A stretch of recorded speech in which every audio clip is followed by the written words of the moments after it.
नमस्कार। बिहार की राजनीति से एक बड़ी बात सामने आ रही है और ये बात तब ज़्यादा महत्वपूर्ण हो जाती है जब राष्ट्रीय जनता दल और राष्ट्रीय जनता दल के सभी नेता दिल्ली में मौजूद हों और उसके बावजूद यहाँ बिहार में हंगामा हो। आपको बता दें कि 11 तारीख को जयप्रकाश नारायण की जयंती है। इस जयंती को लेकर के आप जानते हैं कि सुशील मोदी ने जैसा कहा है और जैसा कि आप पहले से भी इस बात को जान रहे हैं कि भारतीय जनता पार्टी के सबसे बड़े नेताओं में से एक अमित शाह का सिताब दियारा आना फाइनल है, कार्यक्रम है और इस कार्यक्रम को लेकर के कई सौ करोड़ की योजनाओं को भी वहाँ शुरू किया जाएगा। इन सारी बातों को लेकर के जहाँ इस बात की चर्चा हो रही है, वहीं आपको बता दें कि सुशील मोदी और ललन सिंह के बीच में गुफ्तगू शुरू हो गई है और ये गुफ्तगू क्या गुल खिलाएगी ये कहना बड़ा मुश्किल है, क्योंकि इससे पहले भी आपको याद होगा 2017 में क्या हुआ था।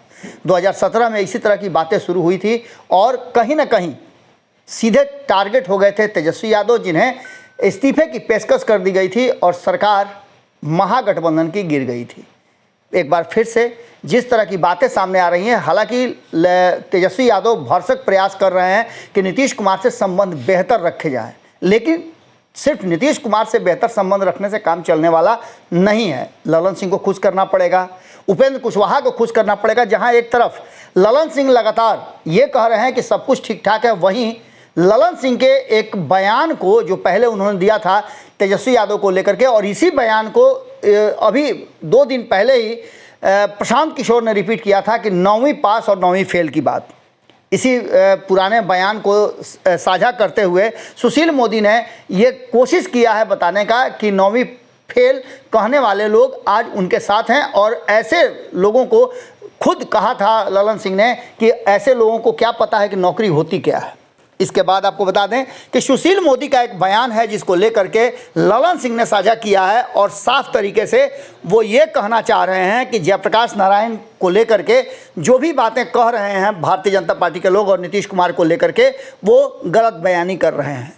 इन सारी बातों के बीच में सबसे ज़्यादा महत्वपूर्ण बात यह है कि सुशील मोदी और ललन सिंह के बीच में सीधा संवाद शुरू हो चुका है, चाहे वो तल्खी भरा ही हो, लेकिन संवाद शुरू हो गया है। और आप जानते हैं कि जो दोस्ती दुश्मनी से शुरू होती है वो दोस्ती ज़्यादा प्रगाढ़ होती है। एक बार फिर से जो चीज़ें सामने देखने को मिल रही है उसमें लग रहा है कि एक बार फिर से भारतीय जनता पार्टी और जनता दल यूनाइटेड के बीच में तल्खियों के साथ साथ बहुत कुछ भीतर ही भीतर पक रहा है। वहीं आपको बता दें कि जिस तरह से उपेंद्र कुशवाहा ने इस पूरे मुद्दे को लेकर के अपनी बात रखी है, उन्होंने कहा है कि ये लोग क्या जानने गए कि जयप्रकाश नारायण के आंदोलन में क्या हुआ था, नीतीश कुमार से पूछ लीजिए, लालू प्रसाद से पूछ लीजिए, और लालू प्रसाद से लेकर के शरद यादव तक, शरद यादव से लेकर के जितने भी नेता हैं उस पूरे कैटेगरी के जो जयप्रकाश नारायण के आंदोलन से जुड़े रहे हैं, उन सारे लोगों ने पहले अमित शाह के आने से ठीक पहले एक कार्यक्रम किया। उस कार्यक्रम में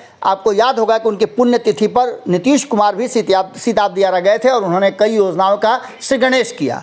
ठीक उसके बाद अमित शाह का कार्यक्रम जयप्रकाश नारायण के गांव सिताब दियारा में है। बहुत सारी योजनाओं को वहां शुरू करना है। इन सारी बातों को लेकर के बिहार में राजनीतिक रूप से सरगर्मी बढ़ गई है और राष्ट्रीय जनता दल को अगर छोड़ भी दिया जाए तो जनता दल यूनाइटेड बार बार ये कह रही है कि हमारा साथ आना, राष्ट्रीय जनता दल और जदयू का महागठबंधन के 7 दलों का साथ आना कहीं ना कहीं भारतीय जनता पार्टी को परेशान कर रहा है। और यही कारण है कि अमित शाह बार बार बिहार दौरा पर आ रहे हैं, लेकिन उनके आने से कुछ नहीं होगा। बिहार की जनता ने मन बना लिया है। हालांकि यही बातें 2015 में भी कही गई थी, 2017 में भी कही गई थी और 2020 और 22 में भी इसी बातों को रिपीट किया गया था। 2015 में लालू प्रसाद के साथ आते समय बिहार की जनता को ही सामने रखा गया था कि जनता चाहती है कि महागठबंधन की सरकार बने। 2017 में जब नीतीश कुमार ने पाला बदला तो उन्होंने कहा कि बिहार की जनता का आदेश मानते हुए मैं फिर से एनडीए में जा रहा हूँ। और 2020 में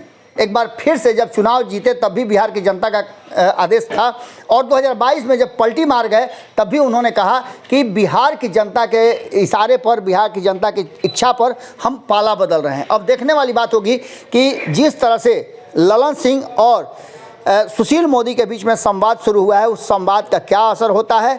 कहीं ये फिर से दुश्मनी से दोस्ती की तरफ जाने का तैयारी तो नहीं है। जुड़े रहेगा भारत लाइव के साथ। आप इस पर अपनी राय दे करके हमें भी जानकारी दे सकते हैं कि आप इस पूरे विषय पर क्या सोचते हैं। बहुत बहुत धन्यवाद। अगर ये वीडियो पसंद आई और वह बिहार के राजनीति और बिहारियत से सरोकार रखेनी तो सब्सक्राइब बटन दबा के चैनल के सब्सक्राइब कर ली। ओजे एगो घंटी बा, ओकरा बटन दबा देला से कुल सटीक और मारक खबर रुआ मुफ्त में मिल जाई।